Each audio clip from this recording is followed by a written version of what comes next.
We're going to have to come up with answers that set politics aside.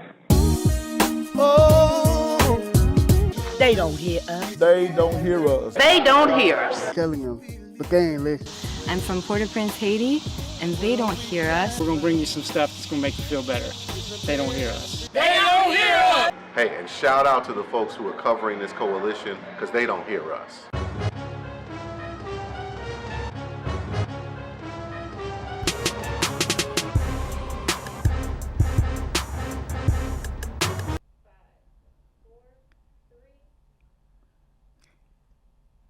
Hello, everyone, and welcome to another episode of They Don't Hear Us. I'm Yvette Dennis, your host for today, and we are fortunately blessed to have Miss Stella Jefferson James. Ooh, I like that name, Miss Stella Jefferson James. Just do something to me. Let's begin. Let's start. You tell us a little bit about yourself. I am Miss Stella James, and I have been writing poetry since 1963 when I was in the 9th grade. And I have thousands of poems about almost any subject you're speaking of, and a great number of them are committed to memory, and I am 76 years young. 76, you don't look it at all. Beautiful, beautiful, beautiful, beautiful. So you say you started in the 9th grade? What was going on in the 9th grade? What was going on? Well, what really happened was our homeroom teacher had told all of her students that she had something very important to do, and she needed us to find something to keep us busy until her first period class got there, because she needed to have it done by the time they came. And so I got out pen and paper and started to write. And the finished product totally amazed me. I wrote a poem called Knowledge. Knowledge. Yes. And it goes like this. It say, may you learn from the days that has passed and gone. Then use that knowledge with days to come. May you act on your feelings, but whatever actions you render, may they enhance our future. May they not be a hinder. May you speak with authority, and may your voice be heard. May your deeds and your actions speak louder than your words. May you be able to reach things that was once out of your reach. May you learn from experience, and then may you teach. Oh my gosh, beautiful, beautiful, beautiful. Did you share that with your teacher? No, I did not, because I grew up with a little bit kind of low to no self-esteem. But when I read that poem back to myself, I was saying, wow. I wonder if I could do that again. Right. Like that came with ease. And in 9th grade, we don't really, that was something. That's something. So what did you do with it? So I told the teachers about it later on, but not at that time. I think I was in the 10th grade before I showed it to somebody. But I did, after I did that poem, I did many of poems over and over again, continually writing, and they all amazed me. That it came out like that. Yes, because everything that I wrote either described or defined whatever subject I was speaking on. Okay, wow, that's amazing. Yes, I think it's amazing too. I tell everybody that I am a God-gifted poet, because the finished product amazes me. And then the fact that I can remember them amazes me even more. And people have came to me and asked me if I could write poems about different things that they are going through, or other things, because I think they don't think I'd be writing them, but I've never had a problem creating a poem that describes or defines whatever subject that they have asked me to write about. So it just comes naturally.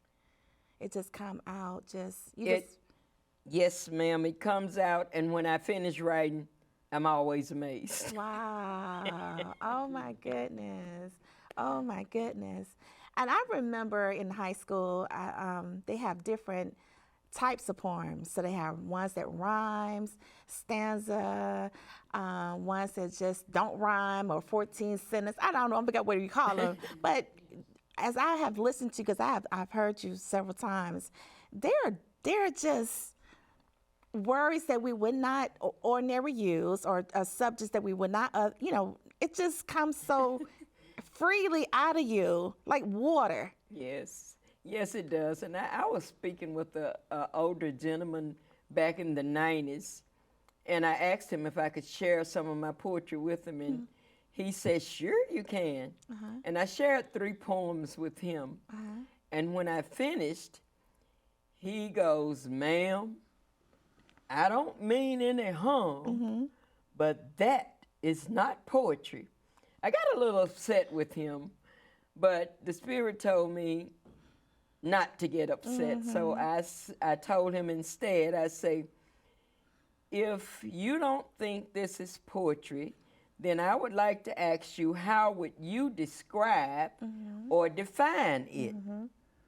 And he sit there for a while, and then he goes, ma'am, that is philosophy, because everything you said is the truth. And I named my poetry Poetic Philosophy. Okay. Oh my goodness, how dare him?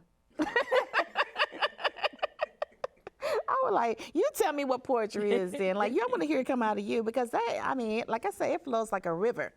It flows like a river. So, 9th grade, and so we kept writing, and you're sharing a little bit at a time, but you're constantly doing it. And so, what have you done? Like, have you taken those and like published them, or made a book, or have you shared with the world? I have one little booklet that has 26 poems in it. Not a little book. Don't say little book. 26 poems? I can't even write one. You said 26? Yes, it has 20, but I have thousands of poems. I just haven't done it because I've been caring for family members and having my hands so full that I haven't had time to take time for myself to get this gift out that the Lord has given me. Yes, it is a gift. Yes. It is a gift. And it needs to be shared. Oh, yes. I think so, too, because like I said, I can take anything and create a poem from it. And I created a poem about Dr. Martin Luther King. Share it, please. I want to hear it. I want to hear it. I used to do it every year before the parade started. And it goes like this. It say, Dr. Martin Luther King had a dream that we could all live together as one. He fought long and hard to bring that dream into fruition. But his long, hard fight is yet not done. Because as we look at this world where love is concerned, we can see why some might hesitate. But our hearts should overflow with love, because it's easier to love than to hate. We've experienced the curse of prejudice. We have worn the breastplate of hope. We have tasted the bitterness of defeat. And with indifference, we have learned how to cope. Because the energy we use to keep each other down could be used so wisely to aid. It would take less effort to help instead of hurt. Just look at the progress we could have made. If we could have the love of God in our hearts, where our love was unlimited and true, for how can I profess to hate you, sister and brother, when I haven't had the pleasure of knowing you? Oh my God. As I recite this poem, I hope to resurrect the dream of a dreamer with enormous insight. With his God-given love, talent, and strength, he brought dark deeds into the light. He had the people's attention and was opening up hearts and arms to lovingly embrace. He had a God-given message. And if you heard him, you would listen. It didn't matter about your color, creed, or race. Can we get another hero? Can we get another mentor who has the people welfare on his mind? Is there another unselfish one whom God has chosen? Or was this man truly one of a kind? Because Dr. Martin Luther King was a man with a dream. And because of that dream, he lost his life. And we, as a people who are part of that dream, must stand up and fight for what's right. We've come a long way and seen some changes, though we still have so very far to go. Let us be carriers of his dreams and achievers of his goals. And with the knowledge that he left us, let us grow. Because Dr. Martin Luther King was a king of a man who did much to fight racism in this very racist land. He's gone on home now, but he left in our trust. That dream that he had must materialize through us. Oh, Thank my you. God. Oh, my goodness. Thank you. Listening to you is like my energy. I'm on fire. I feel it. I feel it. Those words are powerful. Thank you. And you can feel it. Like Thank I don't you. know what it is about you, but when I heard your name, I thought about you said Stella. Right. We're talking about stellar performance. That's amazing. That's nothing but God. That is a And gift. I agree wholeheartedly with you. I tell everybody, please don't think I am bragging on me, because I know this is coming through me rather than from me, because it amazes me. I'm telling you, we got to do something. I know you. Tell us, everyone, the name of your. You said little book, but 26 poems is not little. Okay. Tell us the name of that again. The name of the book is Poetic Philosophy. Okay, and I'm sure we can find it on Amazon, or we're gonna find it and repost it, because we need that. Have you ever thought about being an instructor, or have you gone through that lane before? No, I haven't. Like I said, I've been taking care of family members for a long time. And my highest level of institutional education is a high school graduate. Unbelievable, unbelievable, unbelievable. That your gift needs to be shared. Thank It you. needs, and right now we have this whole technology on social media and all that. We need to share it. We need to share it. Tell me, so have you not performed, but have you was able to, like at speaking engagements or weddings, have anyone asked you? Tell me.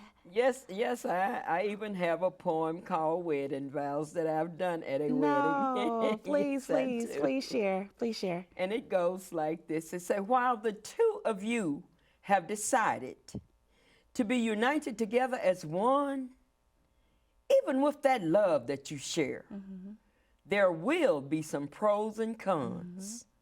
And though you have hopes and dreams, you must live in reality. Because as sure as you are human, you will ultimately disagree.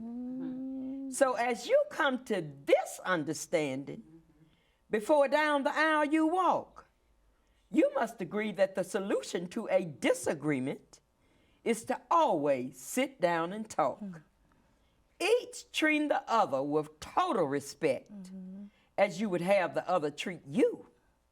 Then acknowledge that you're both entitled to your own point of view.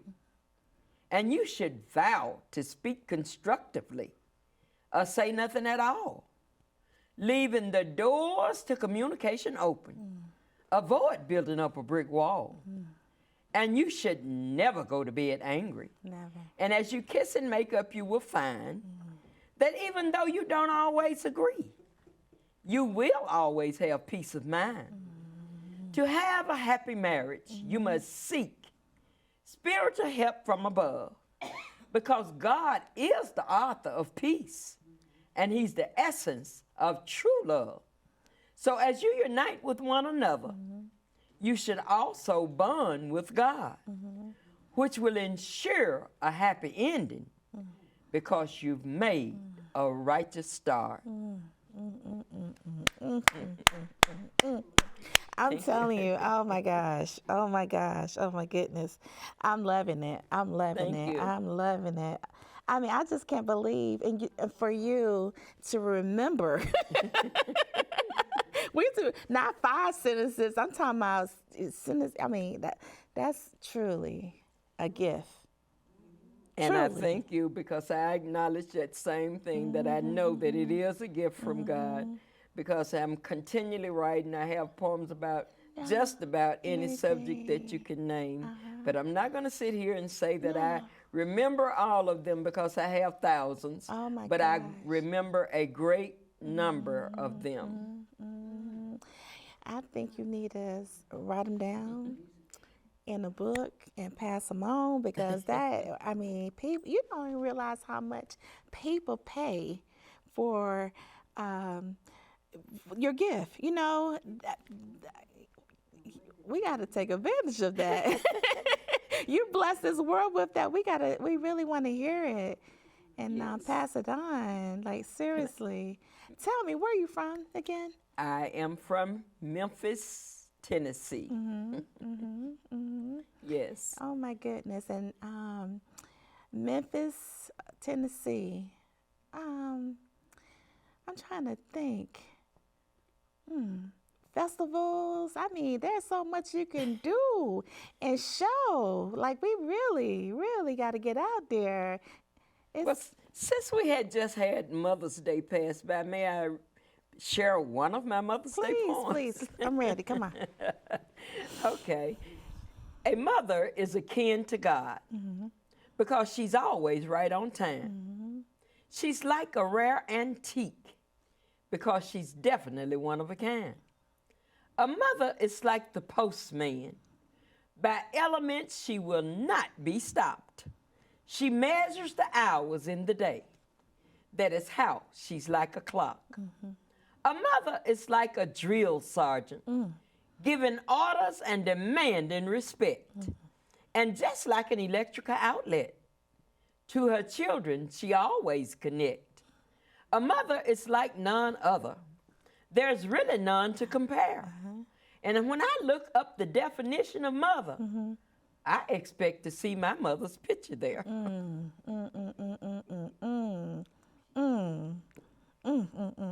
Let me just sit here for a minute. I'm just feeling truly blessed right now to be able to hear all this and take it all in. Oh my goodness. I'm trying to, cause Okay. okay.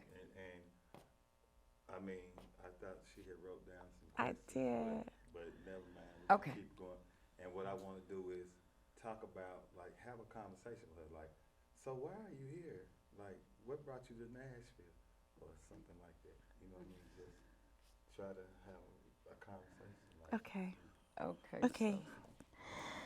so, just say something like, when it come back out, just be like you just said something, I love the poem, and then just be like, so, we're here in Nashville, Tennessee. I love Nashville, you know, do your little spiel, and don't hit your chest, because your mic is on your chest. You keep doing this, and, but, yeah, I love Nashville, and this and that, and so what brought you here?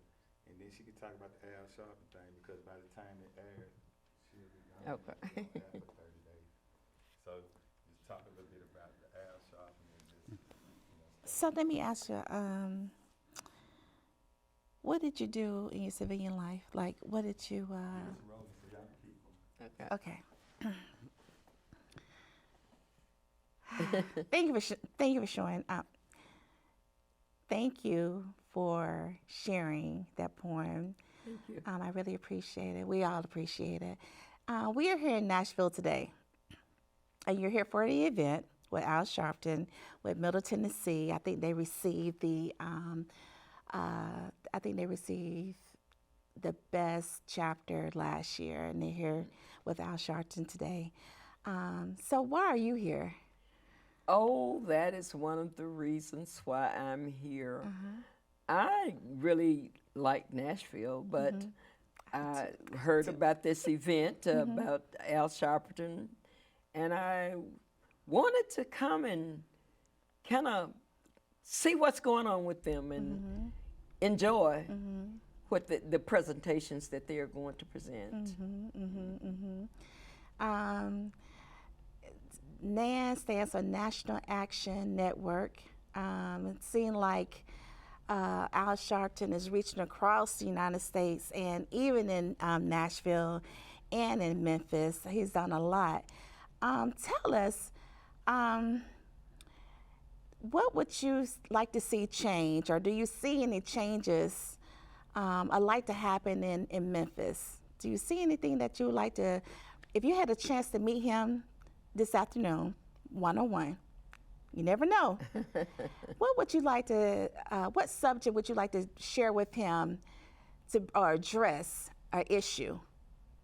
Well, there are so many issues that I could address with him, and I would bring forth more than one issue to him because there are so many things that need to be done, and we need to have access to the people who have the power to get it done. And so I would speak with him. Oh, it's such a great a number of things, especially in Memphis, that need to be changed because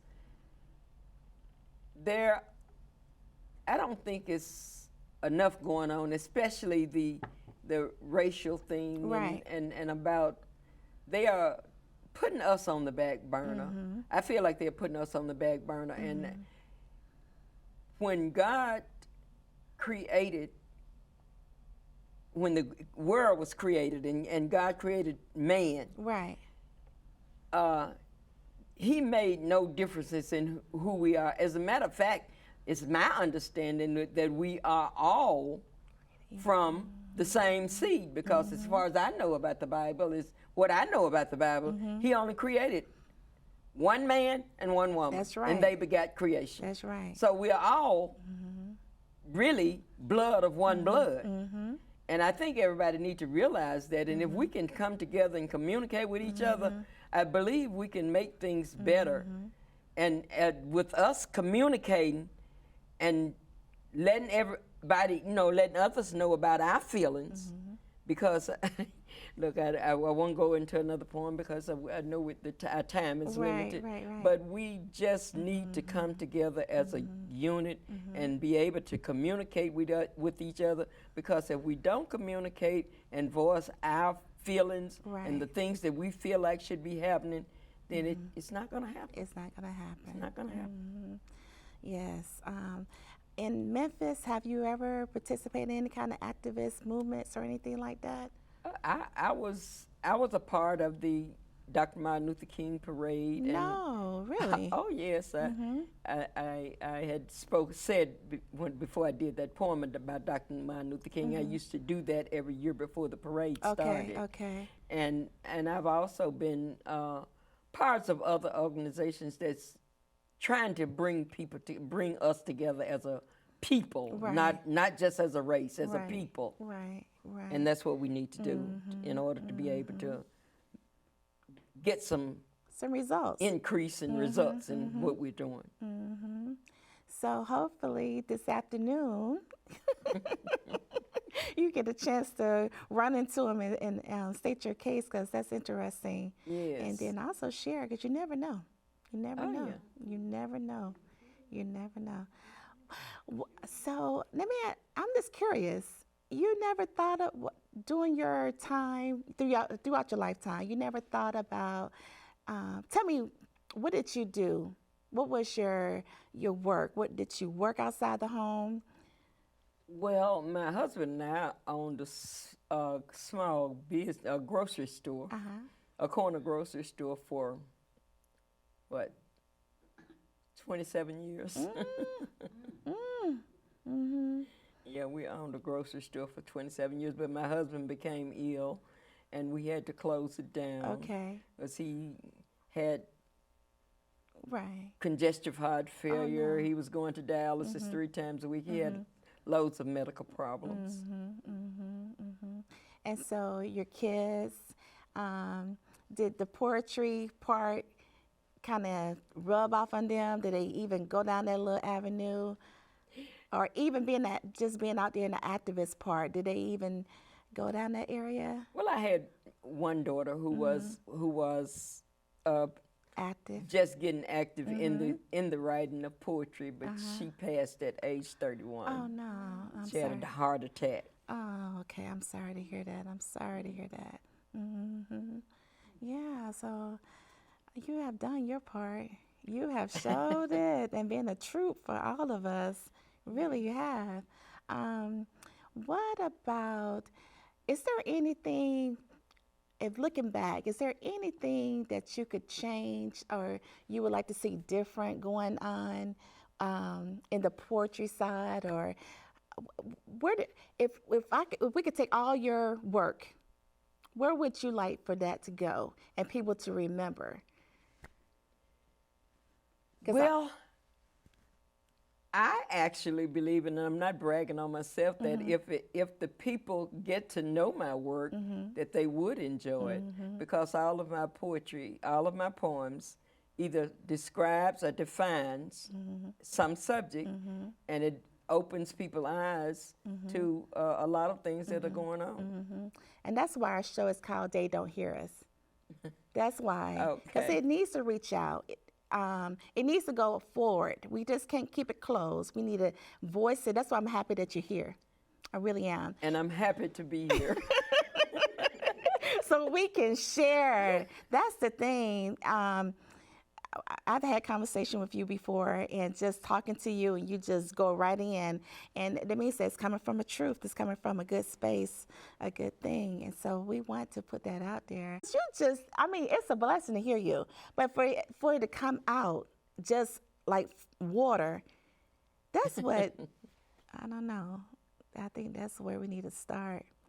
You'll be amazed because they do have grants and everything, and I'm sure they'll put the finances behind it to put it out there. Yeah, another Maya Angelou. Edgar Allan Poe.